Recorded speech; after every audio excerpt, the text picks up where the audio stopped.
Bienvenidos nuevamente a su curso La Constitución de 1824. En esta ocasión contamos con la participación de uno de los doctores más queridos por este instituto, el doctor Imer Flores. El doctor es licenciado en Derecho y por la Facultad de Derecho de la Universidad Nacional Autónoma de México. También es maestro en Derecho por la Facultad de Derecho de la Universidad de Harvard, en un LLM, y es doctor en Derecho por la Universidad Nacional Autónoma de México. Actualmente es investigador de tiempo completo y definitivo en el Instituto de Investigaciones Jurídicas de la UNAM, adscrito a las áreas de Filosofía y Teoría del Derecho, Derecho Constitucional y Derecho Electoral. Es miembro del Sistema Nacional de Investigadores, SNI. Es autor de 100 artículos, además de otras publicaciones en revistas y diferentes libros en conjunto. En nombre de la doctora Patricia Galeana, directora general de este instituto, le damos la más cordial bienvenida, querido doctor.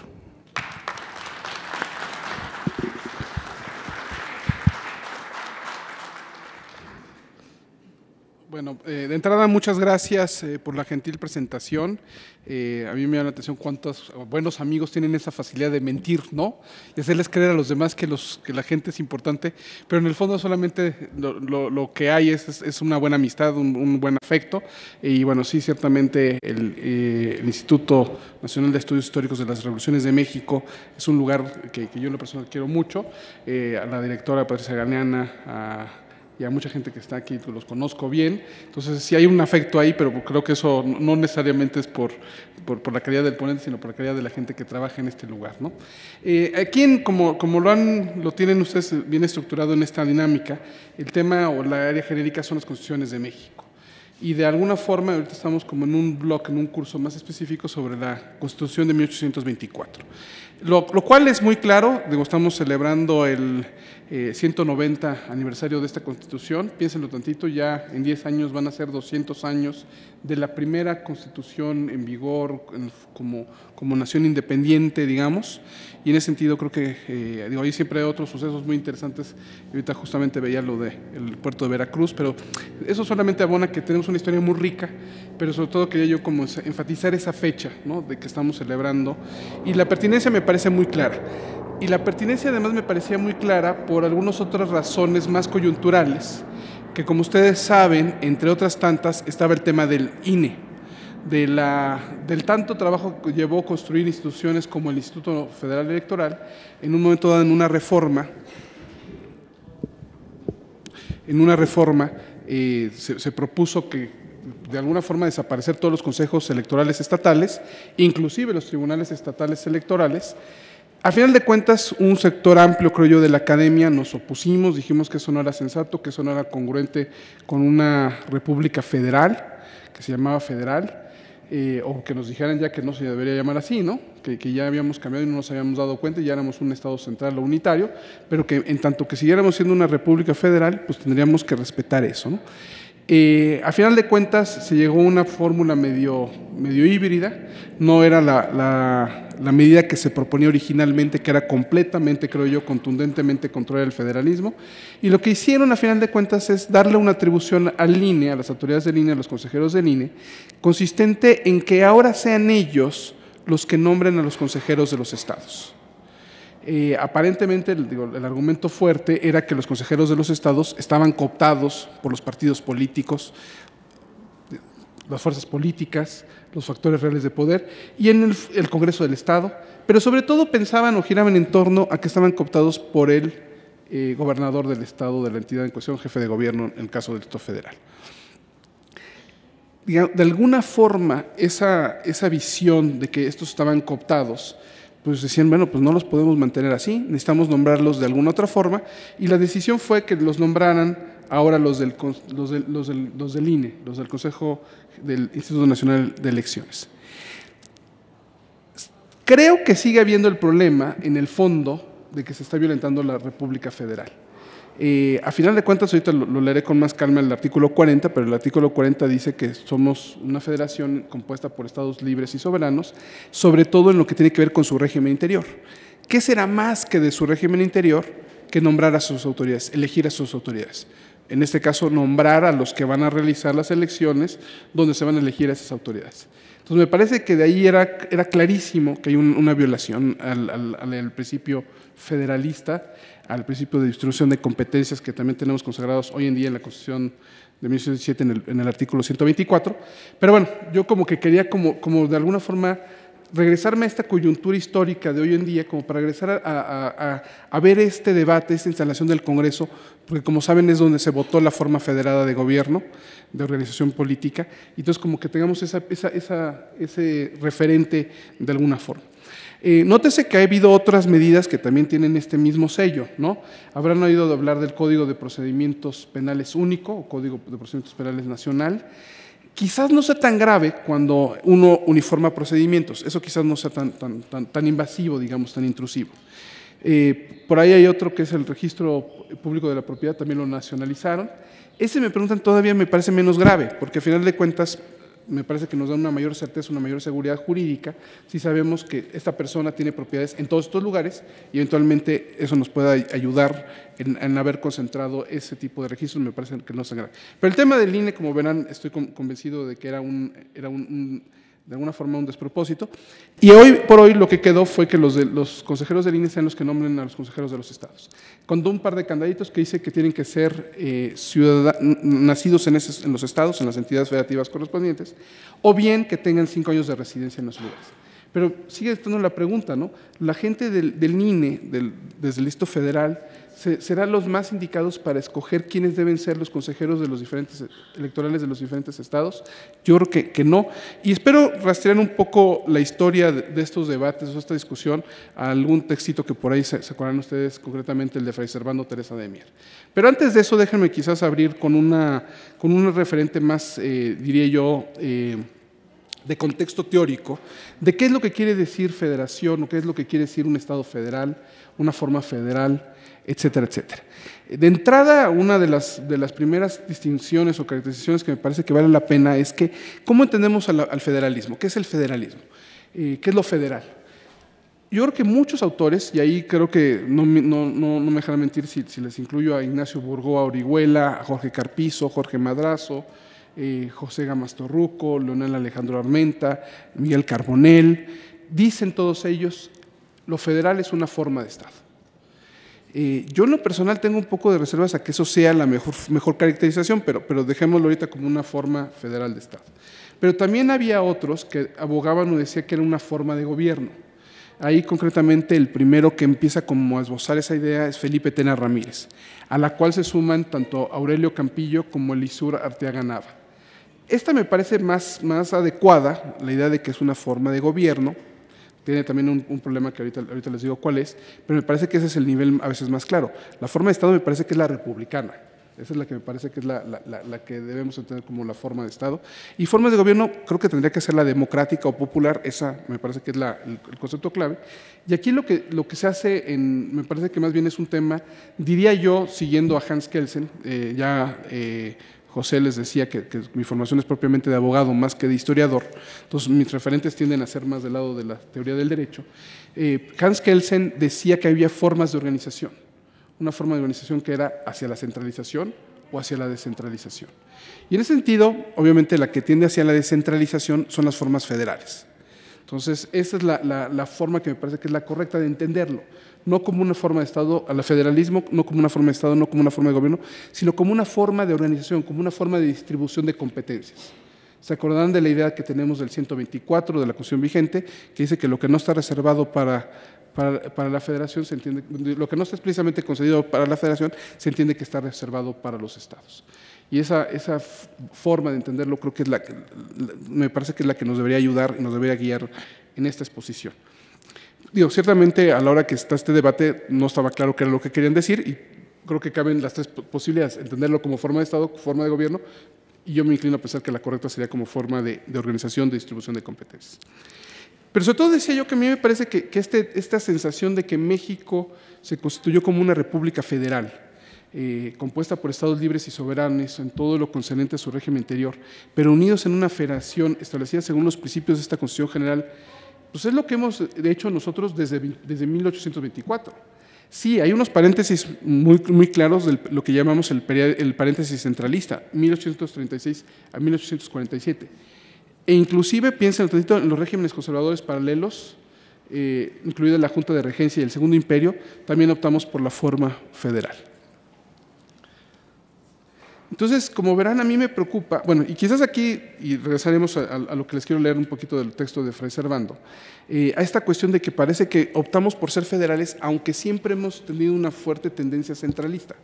Y esa tensión nos ha ido acompañando, pero por lo menos en el papel, en nuestra Constitución, a lo que hemos aspirado, y quizás aquí la metáfora de la Constitución, acuérdense que no nada más es lo que somos, sino lo que queremos ser, ¿no? Entonces, no es propiamente un espejo en tiempo real de este soy yo y así me veo, ¿no? Sino que soy este y así me quiero ver. Entonces, ese doble juego que tiene la Constitución, me parece que si sigue diciendo que somos federales, es porque si no lo somos, por lo menos aspiramos a serlo. Y que tendríamos que tomar todas las medidas necesarias para serlo verdaderamente. Entonces, a mí me suele pasar que cada vez que oigo que somos una república compuesta de estados libres y soberanos, unidos en una federación, y que veo que en los hechos parece que eso no corresponde, me parece que corremos el riesgo de que eso se convierta en una perogrullada o peor aún en una frase hueca, sobre todo si los hechos no corresponden a la realidad y peor aún si todos los días la contradicen. Aquí siempre quizás habría que decir que qué quiere decir que sean libres y soberanos, o si quieren en otros términos más claros, ¿para qué libres y soberanos? Creo que si basta con leer el artículo 40 de la Constitución Política de los Estados Unidos Mexicanos, que se acordan ustedes fue reformada recientemente para explicitar el carácter laico, ¿no? Dice hoy por hoy, nuestro texto constitucional dice, artículo 40, es voluntad del pueblo mexicano constituirse en una república representativa, democrática, laica, federal, y dentro del federal, compuesta por estados libres y soberanos en todo lo concerniente a su régimen interior, pero unidos en una federación establecida según los principios de esta ley fundamental.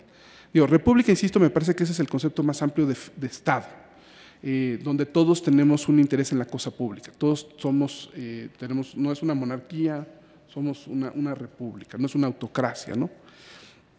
Representativa, ciertamente no podemos tomar las decisiones todos juntos en una gran asamblea, y lo que hacemos es nombramos representantes que vienen siendo electos por provincias o por distritos, si quieren ponerlo así, pero al final de cuentas se integran a la representación nacional y son representantes de todos los mexicanos. De forma tal que una persona de Nuevo León representa a todos, una del Distrito Federal y así sucesivamente, ¿no? Democrática, se acuerdan ustedes que en algún momento se usaba la palabra popular, pero básicamente es en ese mismo sentido de por el pueblo, para el pueblo, y del pueblo, ¿no? O sea, la imagen típica de democracia. Laica, bueno, ya lo tenemos muy claro hoy en día con esos debates, pero sobre todo, insisto, federal. Y dice aquí, compuesta por estados libres y soberanos en todo lo concerniente a su régimen interior. ¿Qué quiere decir eso de régimen interior? Pues la forma en que se organizan, la forma en que se estructuran, la forma en que establecen relaciones, la forma en que eligen a sus autoridades. Digo, me queda la forma en que se dan reglas, o sea, qué reglas se dan. Sobre todo, insisto, las sustantivas me parece que son claras. Las procedimentales puedo conceder con que lo del Código Nacional Único, que tenga algunos artículos que son tachados como de inconstitucionales. Pero ahora bien, prometo llegar al tema central que es la instalación, pero ahorita quise acabar con este contexto para ponerlo como muy clara la importancia de lo que se estaba debatiendo en aquel entonces y cómo regresó ese debate a estar hoy bien vigente, ¿no? Entonces, pero bueno, el artículo 115 actual dice: los estados adoptarán para su régimen interior la forma de gobierno republicano, representativo, popular, teniendo como base de su división territorial y de su organización política y administrativa el municipio libre. Entonces, como verán, ser libres y soberanos significa que los estados están facultados para tomar decisiones relacionadas con su régimen interior, pero esta facultad no es absoluta, pues siempre debe ser ejercida dentro del marco de competencias previsto por la propia Constitución General, y en consecuencia deben adoptar la forma de gobierno republicano, representativo y popular, a través de elecciones directas de los representantes populares, periodos constitucionales preestablecidos y alternabilidad en los cargos, entre otras medidas. En este sentido, la pregunta es si ser libres y soberanos para tomar decisiones relacionadas con su régimen interior comprendía o no el tema de las competencias electorales. Adelanto que para mí la respuesta correcta tendría que ser la afirmativa, ¿no? Aunado a lo anterior, la única opción en un Estado constituido como federal es aquella que no debilita, sino que por el contrario verdaderamente refuerza el mismo y las competencias electorales, así como todos los órganos electorales, tanto federales como locales. Y déjenme poner aquí un breve paréntesis. ¿Cómo entiendo yo esta idea de federalismo y de los estados?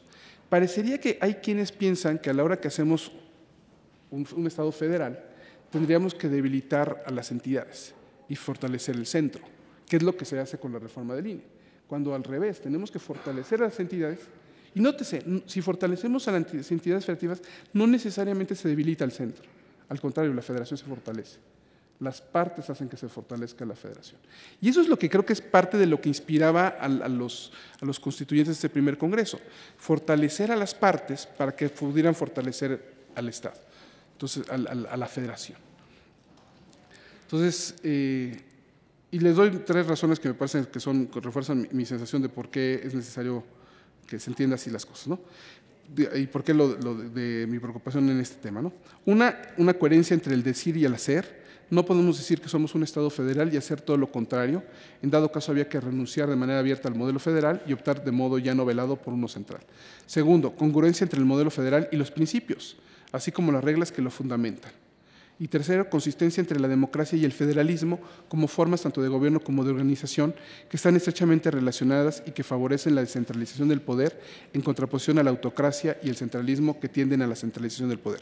Ahí regresa, como ya les adelanté, mi nota de Hans Kelsen, ¿no? Piénsenlo tantito. Un Estado donde, para ser verdaderamente democrático, todo el pueblo, mayorías, minorías, hombres, mujeres, ricos, pobres, heterosexuales, homosexuales, laicos y creyentes, todos tendríamos que tener poder, todos tendríamos que tener derechos, todos tendríamos que tener… Y en la medida en que, esta es una democracia, ¿no? Pero en la medida en que hay estados o hay un centro que impone su voluntad sobre las partes, sobre las entidades federativas, pues ya no suena necesariamente que estamos todos en esa misma igualdad.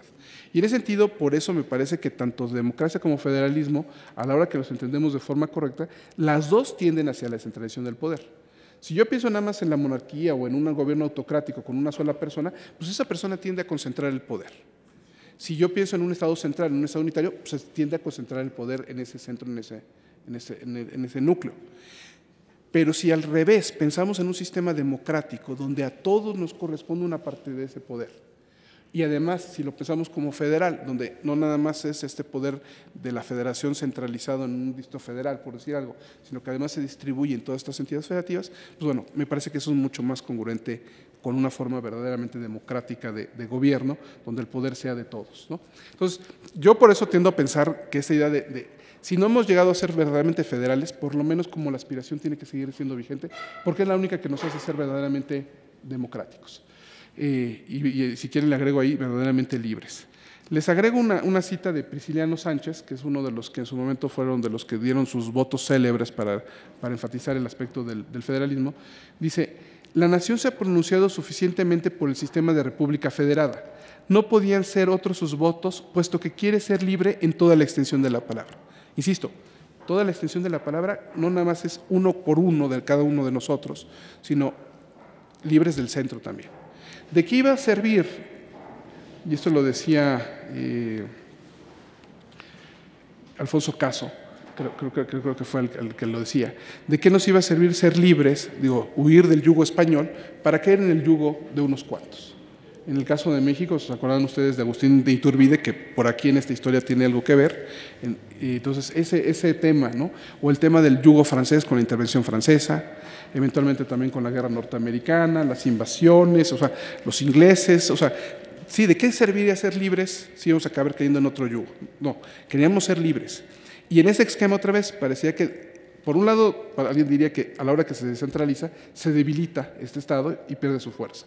Pero creo que al revés, tenemos que entenderlo que al contrario era la forma de fortalecerse. No sé si necesariamente lo hemos conseguido, pero por lo menos esto es lo que la reflexión nos podría permitir afirmar.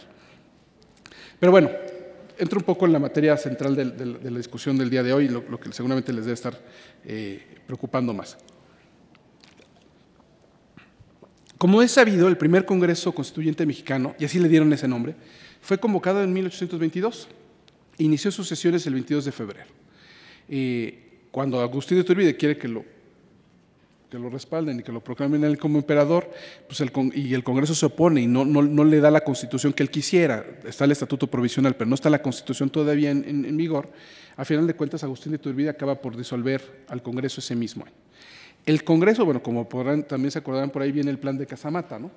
con el plan de Casamata se sublevan contra Agustín de Iturbide, y dentro de los procesos, además de luchar contra él y expulsarlo, el tema era reinstalar ese primer Congreso Constituyente. Y bueno, el Congreso se reinstala el 7 de marzo de 1823.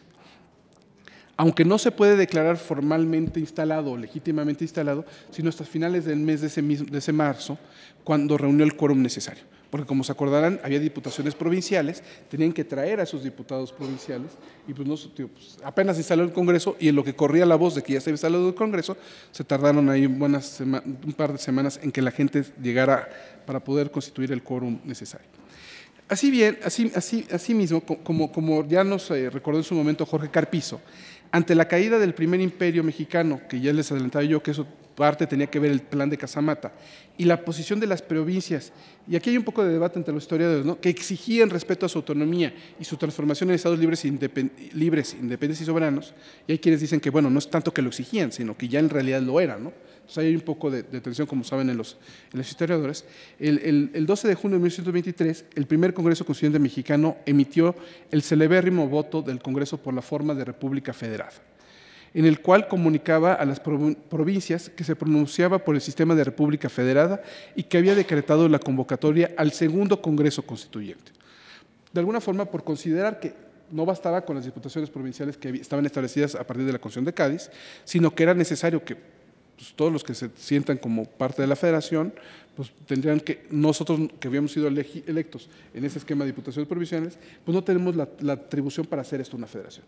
Pero si viene gente de todas las diferentes provincias, pues ya podemos hacerlo como un segundo Congreso Constituyente y optar claramente por el aspecto federado, ¿no? Dice el voto: el soberano Congreso Constituyente, en sesión extraordinaria de esta noche, ha tenido a bien acordar que el Gobierno puede proceder a decir a las provincias estar el voto de su soberanía por el sistema de República Federada, y que no la ha declarado, en virtud de haber decretado se forme convocatoria para el nuevo Congreso que constituya la nación. Entonces, un proceso bien curioso, bien interesante, ¿no? Como los que están tomando esta decisión dicen, bueno, pero como nosotros quizás no tenemos esta legitimidad para hacerlo, necesitamos que se convoque un nuevo Congreso. Y bueno, como saben, ese segundo Congreso Constituyente, aunque quizás en el fondo estamos hablando del primero, ¿no?, pero bueno, eso es una sutileza del lenguaje, ¿no? El dicho Congreso se instaló el 7 de noviembre de 1823, y en su seno fue posible advertir dos grandes tendencias: una centralista encabezada por Fray Servando Teresa de Mier y otra federalista liderada por Miguel Ramos Arizpe, quien formaba parte de la Comisión de Constitución, responsable de la redacción del proyecto del Acta Constitutiva, y quien había presentado un alegato contra la centralización colonial en su memoria sobre el estado de las provincias internas de Oriente, presentada a las Cortes de Cádiz. Aquí déjenme hacer un poquito un breve paréntesis y una aclaración. Es cierto que Fray Servando dice, bueno, yo originalmente dije que fuéramos una república federada, que nos optáramos por ser federados, aunque tenía una noción de un estado central muy fuerte. Es eso lo que hace que Fray Servando suene como el centralista en esta discusión, pero ya el tema federal ya estaba de alguna forma zanjado, ya era la cuestión de cómo el diseño, cómo diseñar que fuera eso y se le atacaba a Fray Servando porque pues, su modelo era muy central, era muy fuerte el centro, y no como que dejaba crecer a los estados, y parecería que los demás decían, no, lo que necesitamos es que los estados sean los que se vuelvan también fuertes. Y ahí, curiosamente, entonces, hay quienes dicen, Fray Servando pues, es el padre del federalismo, pero por otro lado es el padre del centralismo, entonces hay esa tensión, pero yo creo que lo podemos entender muy bien. Él votó a favor de la República Federada, aunque tenía una concepción, o se le acusaba de tener una concepción más centralista. Pero bueno, hay 4 documentos que me parece que son los principales sobre la adopción del federalismo y que son los que circulan alrededor de esta época de la instalación del Congreso, reinstalado en marzo, y ya luego instalado el segundo en noviembre del 23. Estos 4 documentos son básicamente los siguientes: reflexiones sobre el acta constitutiva de Francisco García Salinas y el pacto federal en el Anáhuac de Prisciliano Sánchez, del que les leía un extracto. Ellos eran los que estaban claramente a favor de la forma federal. Y el voto particular de José María Luciano Becerra y la profecía sobre la Federación Mexicana del mismo Teresa de Mier en contra. Como es sabido, después de darse lectura al proyecto de acta constitutiva en la sesión del 1 de diciembre de 1823, Becerra leyó su voto particular contrario al federalismo, y al discutirse el artículo 5 en la sesión del 11 de diciembre de ese mismo año, Fray Servando pronunció su célebre discurso conocido como Profecía sobre la Federación Mexicana en contra del proyecto. Les quiero leer un párrafo bastante extenso, entonces les pido ahí un poquito de paciencia, pero se los leo.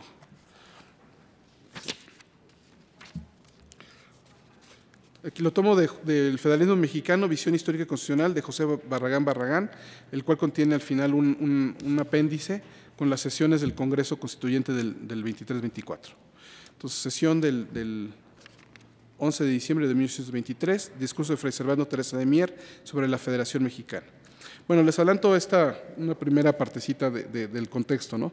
Dice, adelanta Fray Servando que le perdonen, que va a estarlo ligando con otros artículos, que aunque están hablando del 5, va a tener que hablar de otros artículos, ¿no? Y dice, cuando se trata de discutir sin pasión los asuntos más importantes de la patria, sujetarse nimiamente a rituales sería dejar el fin por los medios.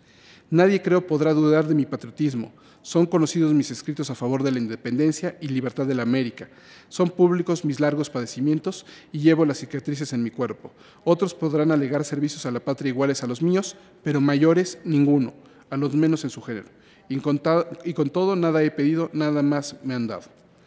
Más adelante dice, puedo errar en mis opiniones, ese es el patrimonio del hombre, pero se me haría suma injusticia en sospechar de la pureza y rectitud de mis intenciones.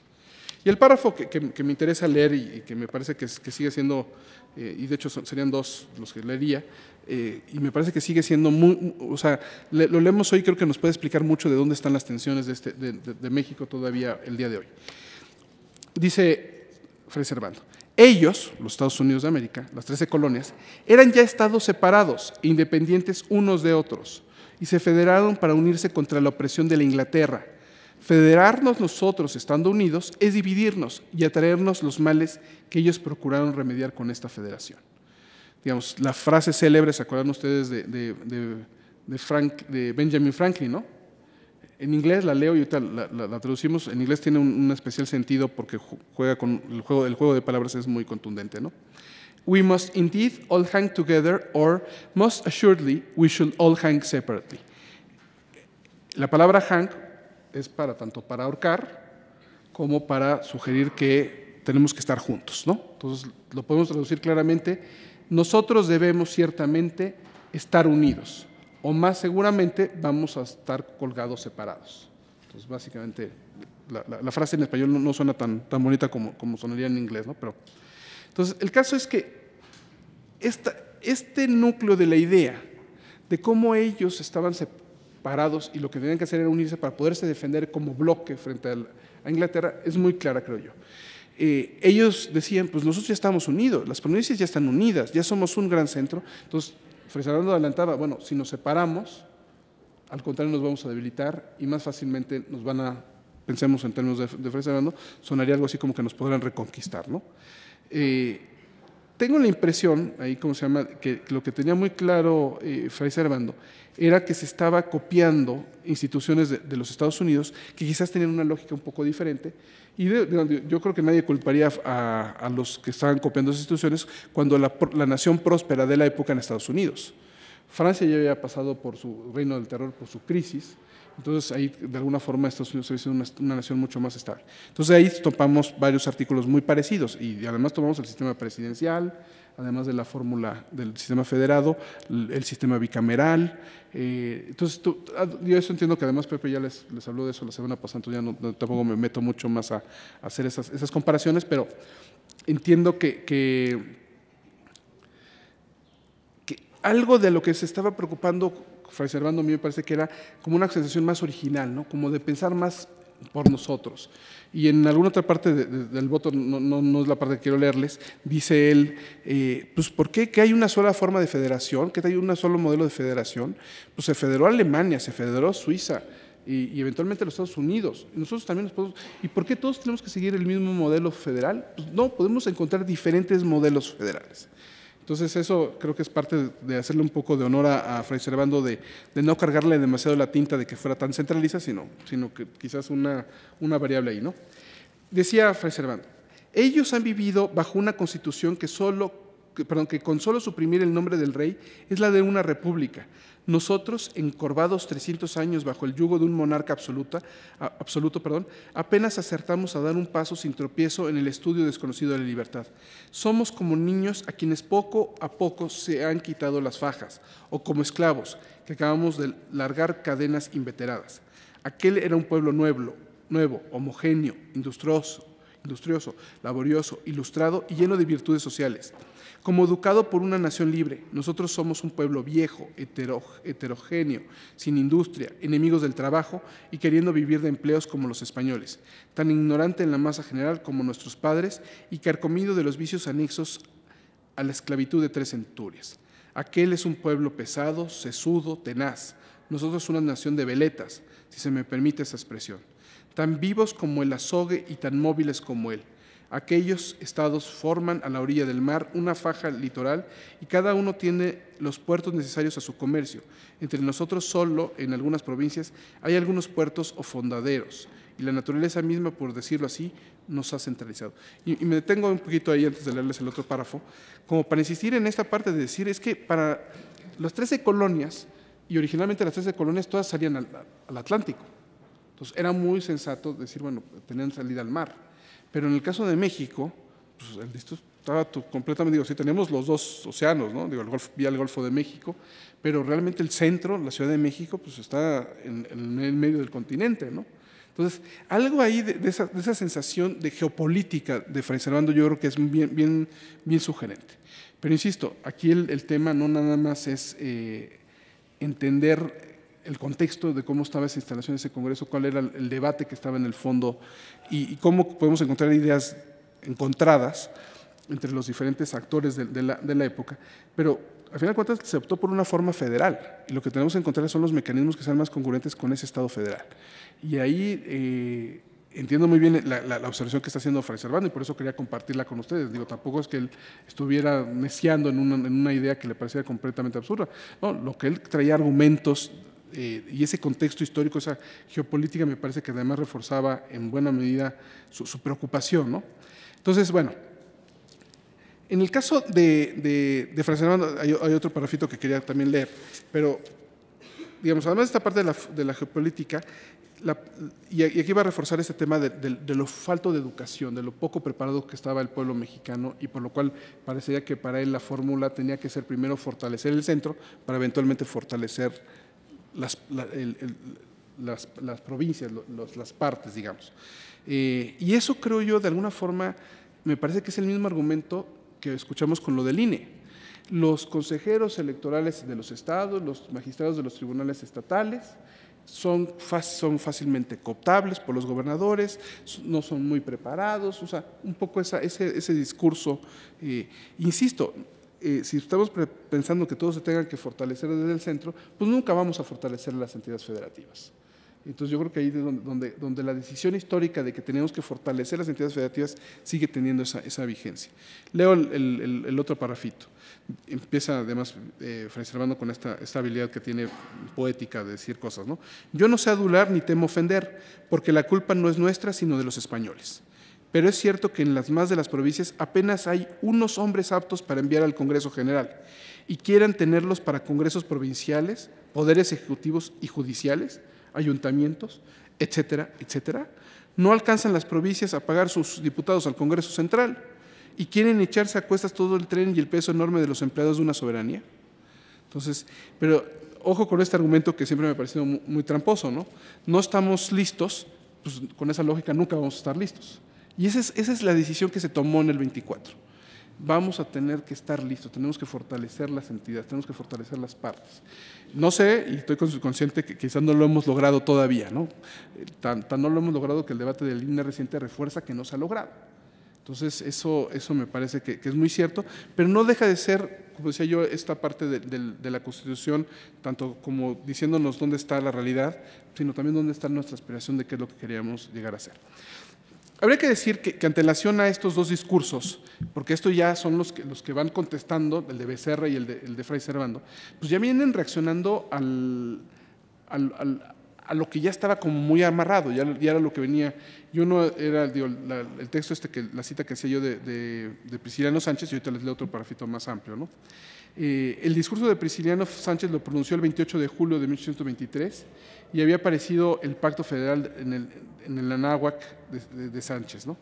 Y él ya había adelantado de alguna forma la objeción a lo que a Fray Servando le estaba preocupando, que digamos yo ya les di mi versión actualizada 2014, ¿no?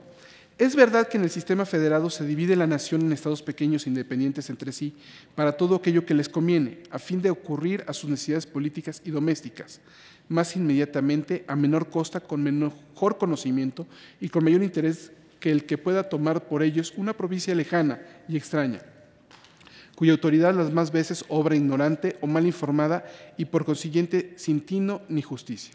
Pero esta independencia recíproca de los estados en nada debilita la fuerza nacional, porque ella, en virtud de la federación, rueda siempre sobre un solo eje y se mueve por un resorte central y común. Insisto con esta, me tengo aquí un ratito con la cita de Prisciliano Sánchez. ¿Quién es el que conocerá mejor a quienes debe nombrar como sus autoridades, a sus institutos electorales? Desde el centro conoceremos bien los problemas, las problemáticas de los diferentes estados, de las diferentes entidades federativas, para que desde aquí digamos, los indicados para ser consejeros estatales en el estado tal son fulano, sutano, perengano. O sea, los conocemos porque pues, tienen un acta que dice que nacieron en ese estado, los conocemos porque están residiendo actualmente ahí. Pero eventualmente, además, tomen nota de esto, no va a haber ocasiones en que no nos falte alguien, o sea, que no tengamos a nadie que esté con esas características. ¿Sí me explico? O sea, ¿sí se entiende la idea? No habrá ocasiones en las que, digamos, sí, que hayan nacido ahí y que tengan residencia, pues me parece muy bien, pero eventualmente no se nos van a agotar las personas con esos dos requisitos. Entonces, yo creo que ahí tenemos un problema muy serio y aquí estaba, creo que claramente adelantada la idea. Necesitábamos confiar en los estados para que los estados se dieran las autoridades que les corresponderían, porque ellos deberían conocer los problemas locales, ya no una provincia lejana que nos diga qué hacer aquí, sino los que estamos aquí entendemos el problema y que tomemos las decisiones que fueran las más acertadas. Insisto con lo otro que ya adelantaba de cómo aquí curiosamente parece que les voltea la tortilla, el argumento le voltea la tortilla, ¿no? O sea, ustedes acusan, Fray Servando, ¿no?, que los ignorantes van a estar en los estados. Aquí en el centro van a llegar los mejores. Aquí en el centro vamos a poder tomar decisiones informadas. Y justamente lo que dice Prisciliano, al revés, ¿no? Cómo esas provincias lejanas van a obrar de manera ignorante, de manera mal informada y sin tino ni justicia. Pero bueno, y refuerzo la otra idea que decía yo que me interesa mucho de este intercambio, que la independencia de los estados no tiene por qué debilitar a la federación. Insisto, al contrario, si yo tengo estados fuertes, mi federación es más fuerte. Si al contrario debilito a los estados, mi federación no por eso se vuelve más fuerte. ¿Sí se ve? Se podrá pensar que centralizo más el poder, lo que ustedes quieran, pero no necesariamente hago más fuerte a mi estado. Y eso es lo que me parece que ha sido el tema en el que estamos 200 años y todavía no hemos logrado, bueno, casi 200 años y no hemos logrado todavía aterrizar. Ya casi para cerrar un poco con esto y regresar a mis preocupaciones originales.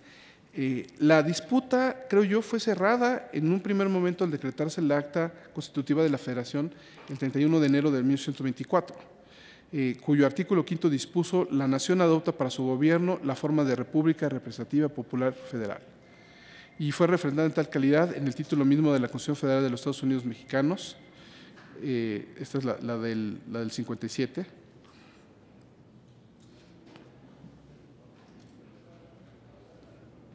No, perdón, la del 24, el 4 de octubre de ese mismo año, cuyo numeral 4 explicitó: la nación mexicana adopta para su gobierno la forma de República Representativa Popular Federal. Y insisto, esto de alguna forma, salvo el paréntesis centralista, se viene a reforzar con el acta constitutiva y de reformas del 21 de mayo de 1847 y reiterada, a pesar de haber suprimido el Senado, por la Constitución Política de la República Mexicana. Esta es la del 5 de febrero de 1857, y insisto, y luego de los regímenes conservadores paralelos de 58-60, incluida la Junta de Regencia y el Segundo Imperio 63-67, al restaurar la República y restablecer el Senado. Y por supuesto con la Constitución Política de los Estados Unidos Mexicanos del 5 de febrero de 1817. Déjenme una nota con relación a la Constitución del 57, que como saben no tuvo originalmente un Senado. lo cual había sido parte del diseño original de qué fue lo que tomamos de la Constitución de Estados Unidos, que adoptamos la forma federal, el sistema presidencial, el sistema bicameral, la idea de los estados libres y soberanos, y con la idea del Senado. Entonces, algo de razón tendría Fray Servando cuando dice, pues no todos tenemos por qué adoptar sistemas bicamerales. Sí entiendo, y creo que ha sido el argumento de que el Senado tiende a ayudar a esa representación de las entidades en el Congreso. Y de alguna forma es el argumento que me parece como muy claro de cómo se debe entender el Senado, pero ese es el que hemos tomado nosotros copiando el modelo de Estados Unidos. Pero por un buen rato, del 57 al 74, entonces básicamente estamos hablando casi por 20 años, sobrevivimos sin un Senado.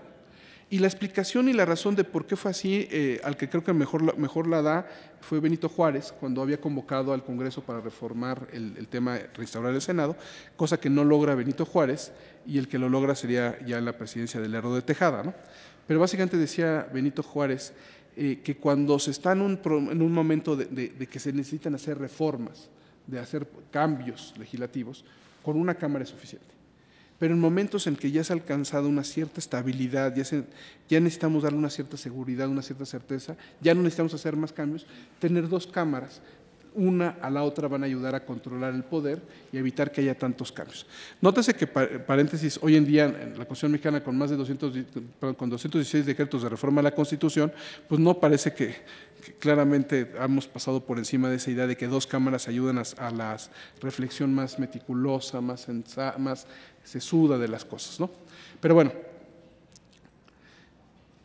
yo decía, y quizás con esto ya cerraría, como mi insistencia en la importancia de entender que se optó por la forma federal, creo que tiene razón Fray Servando en decir, bueno, había otros modelos, el problema quizás era que estábamos copiando el modelo de Estados Unidos, de ahí, pues digo, insisto, fue la forma que optamos, no hemos logrado consolidarla, pero con ciertas medidas que estamos tomando me parece que no vamos en ese sentido de consolidar, sino que al contrario venimos en una franca regresión a formas mucho más centralizadas, y lo que me preocupa es que me suenan más autoritarias, que me suenan más autocráticas, y en ese sentido me temo que el problema es que nos vaya a pasar exactamente al revés de lo que quería Prisciliano Sánchez, ¿no?